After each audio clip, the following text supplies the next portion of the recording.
IPL থেকে বাদ পড়া, বিসিসিআই এর সঙ্গে বিসিবির সংঘাত, সব জল্পনা কল্পনার অবসান ঘটিয়ে এবার পাকিস্তানের মাঠে ঝড় তুলতে যাচ্ছেন মোস্তাফিজুর রহমান। আসরের বর্তমান চ্যাম্পিয়ন লাহোর কালান্দার্সের হয়ে ফিরছেন এই টাইগার পেসার।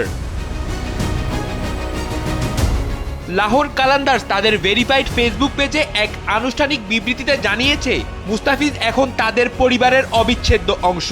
2016 এবং 2018 সালের পর আবারও সরাসরি চুক্তিতে ফিজকে দলে টেনেছে তারা। মুস্তাফিজকে দলে ফেরাতে লাহোর খরচ করেছে বিশাল অঙ্কের অর্থ, 6,44,00,000 পাকিস্তানি রুপি, যা বাংলাদেশি মুদ্রায় 2,81,00,000 টাকারও বেশি। তবে মুস্তাফিজের এই পিএসএল যাত্রা যতটা না রোমাঞ্চকর, তার চেয়ে বেশি নাটকীয়।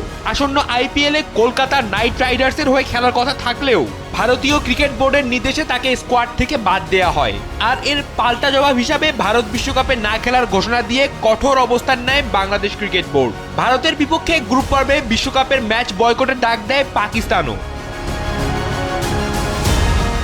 2018 সালে লাহোরের হয়ে 5 ম্যাচে 6.43 ইকোনমি রেটে 4 উইকেট নিয়েছিলেন ফিজ। 30 বছর বয়সী এই বাঁহাতি পেসারের সাম্প্রতিক ফর্ম আর অভিজ্ঞতাকে পুঁজি করেই তাকে সরাসরি দলে নিয়েছে লাহোর।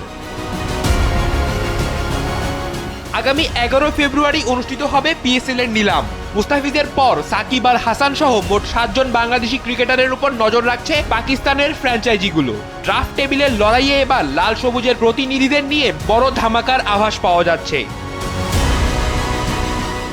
রাফিদ বিন ইসলাম, সময়ের আলো।